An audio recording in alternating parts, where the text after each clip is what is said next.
এবার দেবলীনার করা প্ল্যানে দেবলীনাকেই মাত দিয়ে দিল কুসুম। হ্যাঁ বন্ধুরা, ভিডিওটা লাইক দিয়ে দেখতে থাকুন। যে মুহূর্তে কিনা দেবলীনা গাঙ্গুলি হাউসের ভেতরে ঢুকে পড়ে, ঠিক সেই মুহূর্তে ইন্দ্রাণী গাঙ্গুলি যখন বলতে থাকে যে দেখো দেবলীনা, ঈশানের পক্ষ হয়ে আমি তোমার কাছে হাত জোর করে ক্ষমা চাই যে তার সত্ত্বেও তুমি প্লিজ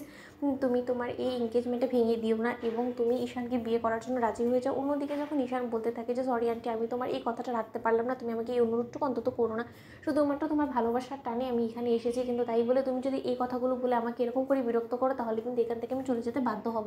অন্যদিকে এই কথা বলে যখন অবশেষে ইন্দ্রাণী সেখান থেকে চলে যায়, ঠিক সেই মুহূর্তে কুসুম সেখানে এসে হাজির হয়ে বলতে থাকে যে দেবলীনা ম্যাডাম, আমি ঈশান সাহেবের হয়ে এবং ঈশান সাহেব কাল যা কিছু বলেছে সেই সব কিছুর জন্য আমি আপনার কাছে ক্ষমা চাইছি, হাত জোর করে প্রয়োজনে আমি আপনার পায়ে পড়েও ক্ষমা চাইতে রাজি আছি, কিন্তু তার শর্তে আপনি প্লিজ আপনার এই বিয়ে না করার সিদ্ধান্তটা বদলে দিন। আপনাকে আসলে ঈশান সাহেবের সঙ্গে মানায় এবং এই বাড়ির উপযুক্ত বউ হওয়ার সম্পূর্ণরূপে যোগ্যতা শুধুমাত্র আপনারই আছে, এবং আপনি যদি এই বাড়ির বউ হওয়া থেকে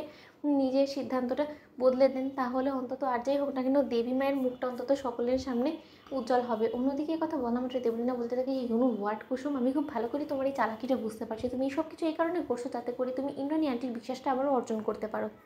কিন্তু এতটাও সহজ না, কারণ আমি যে কোনো মূল্যে ইন্দ্রাণী আন্টির বিশ্বাস অর্জন করতে তোমাকে আর দেবো না, কারণ অনেক হয়েছে, তুমি অনেক কিছু করে ফেলেছো। এরই মধ্যে একটা সাধারণ কাজের মেয়ে হয়ে তুমি যা কিছু করেছো সেটা রীতিমতো বলার বাইরে, এবং আমার ধৈর্যের বাঁধ ভেঙে গেছে এবং আমি আর তোমাকে কোনোভাবেই টলারেট করতে পারছি না, তাই তোমাকে এই বাড়ি থেকে ঘাট ধাক্কা দিয়ে বার করে দেওয়ার জন্য যা যা করণীয় সেই সব কিছু আমি করবো। তোমাকে ইন্দ্রাণী আন্টি আগামী 48 ঘন্টার মধ্যে আমাকে এই বিয়ের জন্য রাজি করাতে বলেছে, তাই তো আই বেট কুসুম তুমি কোনো মতেই সেটা করতে পারবে না, এবং অবশেষে তোমার ব্যাগ পুস্তক সব কিছু গুছিয়ে তোমাকে এই বাড়ি থেকে বেরোতে হবে, এবং তুমি এই চ্যালেঞ্জটা যাতে হেরে যাও সেই সব রকম চেষ্টা আমি স্বয়ং নিজে করবো। অন্যদিকে কুসুম বলতে থাকে যে বুঝতে পেরেছি দেবলীনা ম্যাডাম, এভাবে হবে না, আমাকে অন্য পথ অবলম্বন করতে হবে আপনাকে বিয়ের জন্য রাজি করানোর জন্য। এবার দেখুন আপনি নিজেই আফসোস করবেন নিজের এই সিদ্ধান্তের জন্য। অন্যদিকে যখন কুসুম অবশেষে দেবলীনা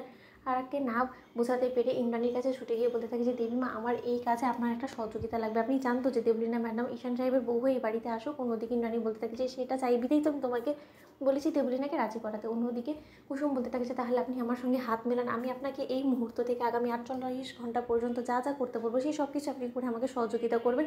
এতে করে আমি আপনাকে গ্যারান্টি দিতে পারি যে এই চ্যালেঞ্জটা আপনি জিতবেন এবং আপনার পুত্র বধূ হয়ে শুধুমাত্র দেবলীনা ম্যাডামই এই বাড়িতে আসবে। অন্যদিকে ইন্দ্রাণী বলতে থাকে যে দেবলীনাকে এবারে বউ করার জন্য যা যা করণীয় আমার পক্ষ থেকে সেই সব কিছু করতে আমি রাজি আছি, বলো আমাকে কী করতে হবে। অন্যদিকে কুসুম বলতে থাকে যে দেবলীনা ম্যাডামের বদলে ঈশান সাহেব যেমন কিনা আমাকে পছন্দ করে বলে এসেছিল সকলের সামনে, ঠিক তেমনি আপনাকে দেবলীনা ম্যাডামের সামনে এমন সাজাতে হবে যে